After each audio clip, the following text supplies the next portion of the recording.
வணக்கம். உங்களோட வாழ்க்கையில இப்பெல்லாம் கொஞ்ச நாளாவே மனசே சரியில்லை அப்படின்னு வருத்தப்பட்டுக்கிட்டே இருக்கீங்க அப்படின்னா இந்த வீடியோ பதிவு உங்களுக்காக தான். வீடியோவை ஸ்கிப் பண்ணாம முழுசா கேளுங்க. நம்மள நிறைய பேருக்கு இருக்கிற ஒரு மிகப்பெரிய பிரச்சனை என்னன்னு கேட்டீங்கன்னா, எதை நினைச்சு கவலைப்படுறதுனே தெரியல. ஆனா ரொம்ப கவலையாவே இருக்குதுங்க. மனசு ஏதோ குத்திக்கிட்டே இருக்கு. மனசு ஃப்ரீயாவே இல்ல. மனசு விட்டு யார்கிட்டயும் பேசவே தோணல. ஆனா மனசே சரியில்லை அப்படின்னு ஏதாவது ஒரு விஷயத்த நினைச்சு நினைச்சு நம்மள நாமளே கஷ்டப்படுத்திக்கிட்டே இருப்போம். காரணம் என்னன்னு நல்லா கேட்டீங்கன்னா, இங்க மனசு சரியில்லை அப்படிங்கிற விஷயம்லாம் சும்மா ஒரு பேச்சுக்கு தாங்க. ஆனா இதுக்கு ரியாலிட்டி என்னன்னு கேட்டீங்கன்னா, நம்ம மனசை நமக்கு சரியா வச்சுக்க தெரியல அப்படிங்கிறது தான் நிதர்சனமான உண்மை. ஏன் இதை நான் சொல்றேன்னு கேட்டீங்கன்னா, பொய் சொல்லி நடிச்சு அடுத்தவங்கள ஏமாத்துறதுல அடுத்தவங்க இப்போ 100% பொய் சொல்றாங்க, அவங்க ஏமாத்துறாங்க அப்படின்னு நாம நினைக்கிறத விட, நம்மளோட மனசாட்சி இருக்கு பாத்தீங்களா, நம்மளோட மனசு இருக்கு பாத்தீங்களா, அதுதான் அடுத்தவங்களை விட நம்ம கிட்ட அதிகமா பொய் சொல்லுங்க. இதுதான் உண்மை. நம்ம நினைப்போம் சில நேரத்துல நம்ம மனசு குரங்கு மாதிரி எல்லா இடத்துலயும் தாவிக்கிட்டே இருக்குங்க. இது கரெக்டா, அது கரெக்டா, இல்ல இது சரியா இருக்குமா, அது சரியா இருக்குமான்னு அடுத்தவங்க சொல்ற நிறைய விஷயங்களை யோசிச்சு யோசிச்சு யோசிச்சு நம்மள நாமளே குழப்பிக்குவோம். நமக்குள்ள சில பொய்களை நாமளே சொல்லி மனசை தேர்த்திக்கிறதுக்கு முயற்சி பண்ணுவோம். ஆனா ஒரு விஷயத்த தெல்ல தெளிவா புரிஞ்சுக்கோங்க. இங்க அடுத்தவங்க நம்மளை ஏமாத்துறதுலாம் சும்மா வெறும் பொய்யுங்க. நம்மள நாமளே ஏமாத்திக்கிட்டு இருக்கோம். இதுதான் 100% உண்மை. இதுக்கு மேலேயாவது இந்த ஒரு எண்ணத்தை மாத்திக்கோங்க.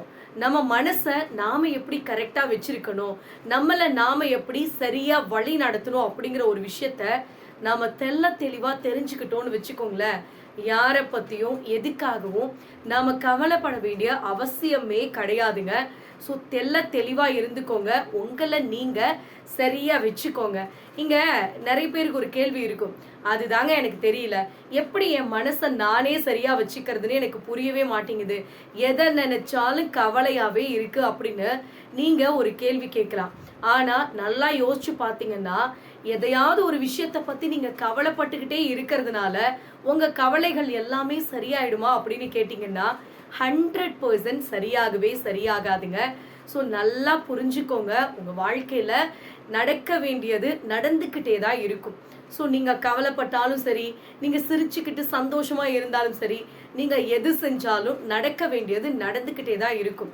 ஸோ அதை சந்தோஷமா நீங்க ஏத்துக்கிட்டு அடுத்த கட்டத்துக்கு போறதும், எப்ப பார்த்தாலும் அதை நினைச்சுக்கிட்டு மூஞ்ச தூக்கி வச்சுட்டு மன உளைச்சல்ல இருக்கிறதும் உங்க கையில தாங்க இருக்கு. ஸோ இதுக்கு மேலேயாவது யோசிச்சுக்கோங்க. உங்க மனசை நீங்க எப்படி கரெக்ட் பண்ணிக்கிறது அப்படிங்கிறத கொஞ்சம் பார்த்து நடந்துக்கிட்டீங்கன்னாவே உங்களுக்கு பிரச்சனையே கிடையாதுங்க. இங்க ஒரு சில விஷயங்கள்லாம் நான் சொல்றேன், கொஞ்சம் கேட்டுக்கோங்க. இந்த நான் சொல்ற இந்த சின்ன சின்ன விஷயங்கள் கண்டிப்பா சொல்றேன், உங்க வாழ்க்கைக்கு ரொம்பவே பயனுள்ளதா இருக்கும். நல்லா கேளுங்க. இங்க ஒரு விஷயத்த நல்லா யோசிச்சோன்னு வச்சுக்கோங்களேன், நம்மளை சுத்தி இருக்கிற நிறைய பேர் என்ன பண்ணுவாங்கன்னா, மனுஷங்க உயிரோட இருக்கும்போது ஒரு நிமிஷம் கூட அவங்களுக்காக நேரத்தை செலவிடவே மாட்டாங்க. அது யாரா வேணாலும் இருந்துட்டு போகட்டுமே, அவங்க அப்பா அம்மாவா இருக்கட்டும், சொந்தக்காரங்களா இருக்கட்டும், யாரா வேணாலும் இருக்கட்டும், அவங்களுக்காக டைமே செலவு பண்ண மாட்டாங்க.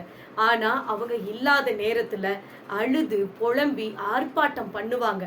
அதெல்லாம் 10 பைசாவுக்கு கூட பிரயோஜனமே கிடையாது அப்படிங்கிறத சில பேர் புரிஞ்சுக்கிறதே கிடையாதுங்க. ஸோ இருக்கும்போது ஒரு சொம்பு தண்ணி கூட மொண்டு கொடுக்க மாட்டாங்க. ஆனா அவங்க இல்லாதப்போ வாழை இலையில வகை வகையா வச்சு படைக்கிற உலகம் இது. ஸோ புரிஞ்சுக்கோங்க. உயிரோட இருக்கும்போது மனுஷங்களுக்கு மதிப்பு கொடுக்க பழகிக்கோங்க. அதெல்லாம் விட்டுட்டு மனுஷங்க இல்லாத நேரத்துல அவங்கள பத்தி யோசிக்கிறது, அழுகிறது, அவங்களுக்கு படையல் போடுறது, இதெல்லாம் ஒரு பைசாவுக்கு கூட பிரயோஜனம் கிடையாது அப்படிங்கிறத தெல்ல தெளிவா புரிஞ்சுக்கிட்டோம் அப்படின்னாவே நம்மளை சுத்தி இருக்கிற மனுஷங்களுக்கு நம்ம மதிப்பு கொடுக்க ஆரம்பிச்சிருவோங்க. நீங்க எவ்வளவு உண்மையா இருந்தாலும் சரிங்க, தப்பா புரிஞ்சுக்கிறவங்கள மாத்தவே முடியாது. சில பேரு நீங்க என்னதான் சொல்லுங்க, அவங்க ஏத்துக்கிற மனநிலையில இருக்கவே மாட்டாங்க. நான் புடிச்ச முயலுக்கு 3 கால் தான் அப்படின்னு அவங்க புடிச்ச புடியில தான் சரியா நிப்பாங்க. அது எது கரெக்ட் தப்புங்கிறத யோசிக்கவே மாட்டாங்க. ஸோ இந்த மாதிரி மனுஷங்க கிட்ட போய் நீங்க வந்து அவங்கள திருத்தணும், அவங்கள மாத்தணும் அப்படின்னு முயற்சி பண்ணீங்கன்னா அது உங்களோட நேரத்தை நீங்க வீணடிக்கிறதுக்கு சமம். ஸோ அந்த மாதிரி மனுஷங்க கிட்ட தேவையில்லாத நேரத்தை வீணாக்கிறத விட்டுட்டு ஒதுங்கி வந்து உங்க வேலையை பார்க்க ஆரம்பிச்சிருங்க. அதுதான் உங்களுக்கு நல்லதுங்க. உண்மையான அன்புக்கு விலையே கிடையாதுங்க. நல்லா யோசிச்சு பார்த்தீங்க அப்படின்னா உண்மையா அன்பு பாசம் காட்டுறவங்களுக்கு நீங்க கோடி ரூபாய் கொட்டி கொடுத்தாலும் அது தக்கவே தக்காது. ஆனா உண்மையான அன்பு என்னைக்குமே இருக்கிற வரைக்கும் அதோட மதிப்பு தெரியவே தெரியாதுங்க. அது நம்மளை விட்டு போனதுக்கு அப்புறம் தான் ஐயோ போச்சே அப்படின்னு புலம்ப ஆரம்பிச்சிருவோம். ஸோ அதுக்கப்புறம் புலம்பி எந்த யூஸ்மே கிடையாது அப்படிங்கிறத இருக்கும் போதே புரிஞ்சு நடந்துக்கோங்க. ஏன்னா இந்த உலகத்துல உண்மையான அன்பு அப்படிங்கிறதுலாம் கிடைக்கிறது குதிரை கொம்பான விஷயம். ஸோ அதெல்லாம் நடக்காத ஒரு விஷயம், கிடைக்காத ஒரு விஷயம். அதை மீறி கிடைக்குது அப்படின்னா அது தக்க வச்சுக்கோங்க. அதுதான் உங்களுக்கு நல்லதுங்க. என்னைக்குமே யோசிக்கிறத எல்லாத்தையும் பேசிட்டீங்கன்னு வச்சுக்கோங்களேன், நீங்க சில இடத்துல மிதிக்கப்படுவீங்க. ஆனா பேசுறதுக்கே யோசிச்சீங்கன்னு வச்சுக்கோங்களேன், நீங்க எல்லா இடத்துலயும் மதிக்கப்படுவீங்க. இது அனுபவபூர்வமா உங்ககிட்ட சில உண்மைகளை சொல்றேங்க.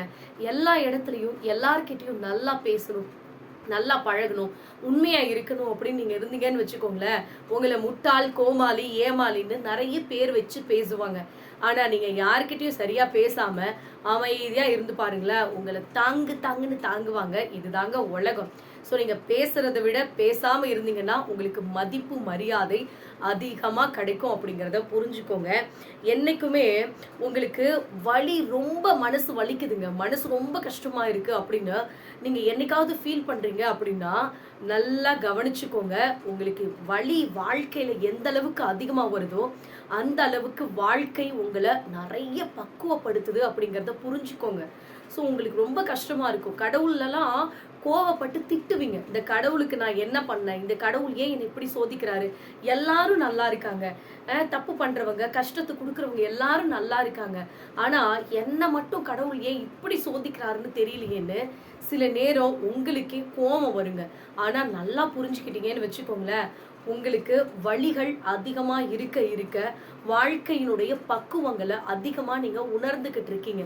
ஸோ உங்களுக்கு தேவையான பாடத்தை இந்த வாழ்க்கை உங்களுக்கு கற்பிச்சதுக்கு அப்புறம் தன்னால அந்த வழி உங்களை விட்டு பிரிஞ்சு போயிடும். ஸோ பெண்களுக்கு தெரியுங்க. ஸோ ஒரு குழந்தை பிறக்கிறப்ப எந்த அளவுக்கு வலி அதிகமா இருக்கும் அப்படிங்கிறத அனுபவிக்கிறவங்களுக்கு நல்லாவே தெரியும். அந்த குழந்தை வெளியே வந்ததுக்கு அப்புறம் அந்த வலி எல்லாமே தன்னால பிரிஞ்சு போயிடும். அதுக்கப்புறம் அவ்வளோ சந்தோஷத்தை ஒரு ஒரு ஒரு அம்மாவா ஒரு பெண் வந்து உணருவாங்க. அதே மாதிரி தாங்க வாழ்க்கையில உங்களுக்கு நிறைய வழிகளை யாரோ ஒருத்தர் மூலமா ஒரு பெயினை வந்து உங்களுக்கு வாழ்க்கை கொடுக்குது அப்படின்னா வாழ்க்கையெல்லாம் நொந்துக்காதீங்க. எந்த அளவுக்கு இன்னைக்கு நீங்க வலியை அனுபவிக்கிறீங்களோ அந்த அளவுக்கு கண்டிப்பா சொல்றேங்க சந்தோஷத்தை ஃபியூச்சர்ல நீங்க அனுபவிப்பீங்க. ஸோ உங்களுக்கு தேவையான விஷயங்களை கற்றுக் கொடுத்துட்டு அந்த வலி தன்னால உங்களை விட்டு பிரிஞ்சு போயிடும். ஸோ அதை நினைச்சு கஷ்டப்பட்டுட்டே உட்கார்ந்துருக்காதீங்க. சில நேரத்துல அந்த வலியை உணர ஆரம்பிக்கும். ஏன் இப்படி நடக்குது, ஏன் இது வருது அப்படின்னு யோசிங்க. ஸோ யோசிச்சதுக்கு அப்புறம் உங்களுக்கு தேவையான பதில் கிடைச்சிரும். கண்டிப்பா உங்க வாழ்க்கையில வலிகளுக்கான தீர்வு கிடைச்சிரும். அதுக்கப்புறம் உங்களுக்கு வந்த வலியெல்லாம் தன்னால பிரிஞ்சு போயிடும். இதுதான் உண்மை. ஸோ வாழ்க்கை ரொம்ப நம்மளுக்கு கஷ்டத்தை கொடுக்குது, வலியை போட்டு புழிஞ்சு எடுக்குது அப்படின்லாம் நினைக்காதீங்க. இதுவும் நல்லதுக்கு, இதுவும் கடந்து போகும், எல்லாமே மாறும், மாற்றம் ஒன்றே மாறாதது அப்படின்னு பாசிட்டிவா திங்க் பண்ண ஆரம்பிச்சிங்கன்னு வச்சுக்கோங்களேன், எதை நினைச்சுமே நீங்க கவலைப்பட வேண்டிய அவசியமே கிடையாதுங்க. என்னைக்குமே நேரத்துக்கு ஏத்த மாதிரி சில பேர் நம்ம கிட்ட நல்லா நடிப்பாங்க, வேஷம் போடுவாங்க. ஸோ அவங்கள பார்த்தா நல்லவங்க மாதிரி தோணுங்க. ஆனா நல்லா பழகி பார்த்தீங்கன்னா தான் தெரியும் எது வேஷம் எது உண்மை அப்படிங்கிற அந்த சாயம் வெளுத்து போனதுக்கு அப்புறம் தான் நீங்களே சில விஷயங்களை பிலீவ் பண்ண ஆரம்பிப்பீங்க. ஸோ இதெல்லாம் சும்மா சில பேர் நம்ப வச்சு கழுத்து அறுக்கிறாங்க அப்படிங்கிறத சில விஷயங்களை நீங்கள் அனுபவிச்சதுக்கு அப்புறம் தான் உங்களுக்கு தெரியும். ஸோ சில நேரத்தில் உங்களுக்கு வழிகள் வருது அப்படின்னா, கஷ்டங்கள் வருது அப்படின்னா, சில பேரை பற்றி, சில விஷயங்களை பற்றி, சில மனுஷங்களை பற்றி நமக்கு உணர்த்துறதுக்காக தான் இதெல்லாம் நடக்குது அப்படின்னு பாசிட்டிவாக கொண்டு போங்க. அதுதான் உங்களுக்கு நல்லதுங்க. என்றைக்குமே பணம் இருக்குது பார்த்தீங்களா, இந்த பணம் தான் நம்ம வாழ்க்கையில் நம்மளுக்கான மதிப்பு மரியாதையே கொடுக்குது அப்படின்னு உங்ககிட்ட நேற்று ஒரு வீடியோவில் சொல்லியிருப்பேன். ஆனால் உண்மை என்னன்னு கேட்டிங்கன்னா, பணம் கண்டிப்பாக தேவைதாங்க. ஆனா அந்த பணம் கூட பாத்தீங்கன்னா ஒரு சில இடத்துல தான் நம்மளுக்கு தேவைப்படுது. ஆனா அந்த பொறுமை இருக்கு பாத்தீங்களா, அது எல்லா இடத்துலயும் நம்மளுக்கு தேவைப்படுதுங்க.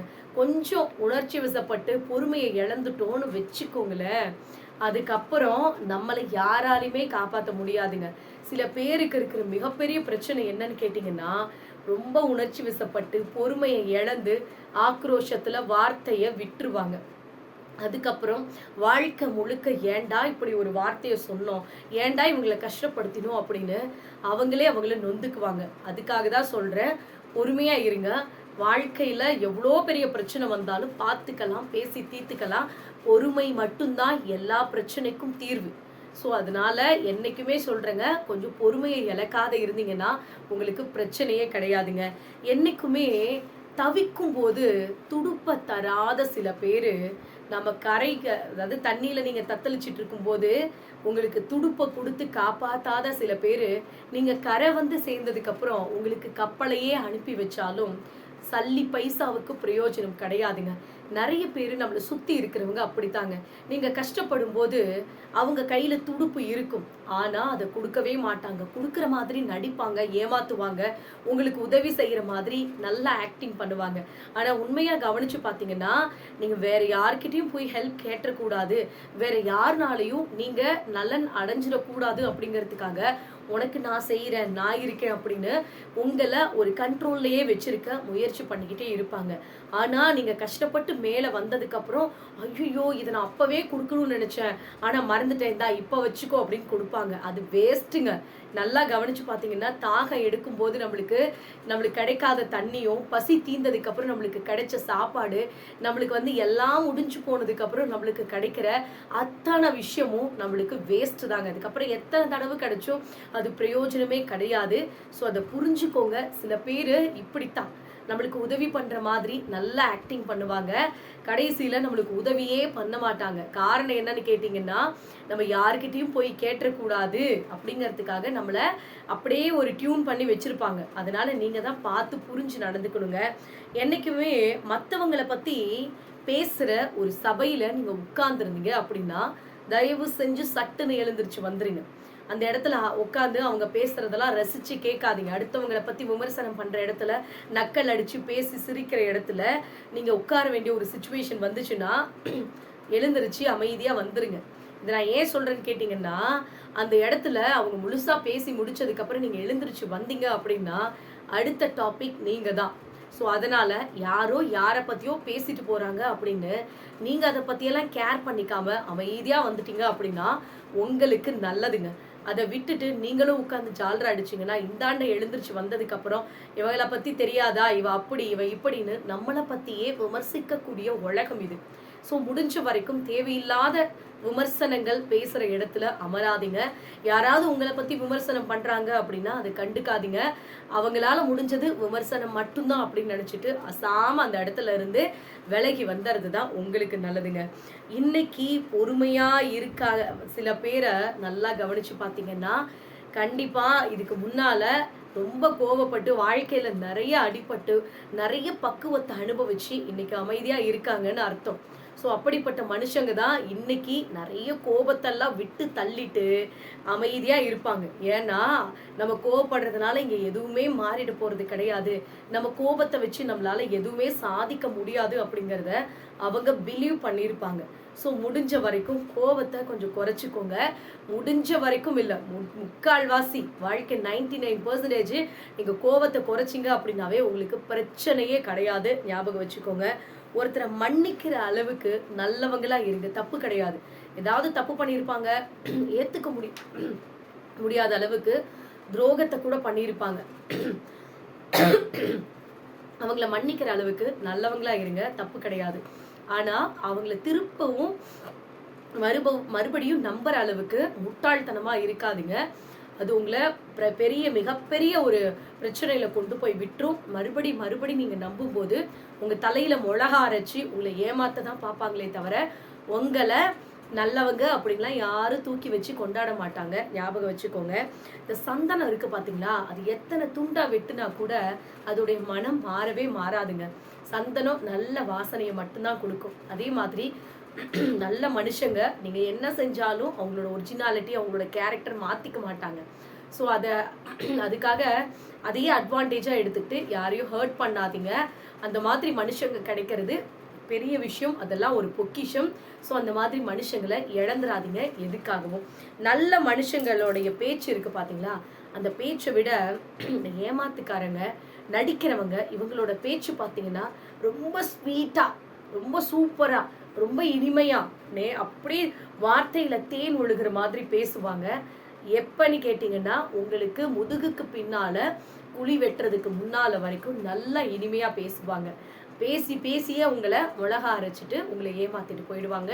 So be careful. நம்மளோட சப்ஸ்கிரைபர்ஸ் யாரும் எதுக்காகவும் வருத்தப்படக்கூடாது, எந்த இடத்துலையும் யாருக்கிட்டையும் ஏமாந்து போய் நிற்கக்கூடாது அப்படிங்கிறதுக்காக தான் நான் ரெகுலராக இந்த வீடியோ பதிவு போஸ்ட் பண்ணிட்டு இருக்கேன்.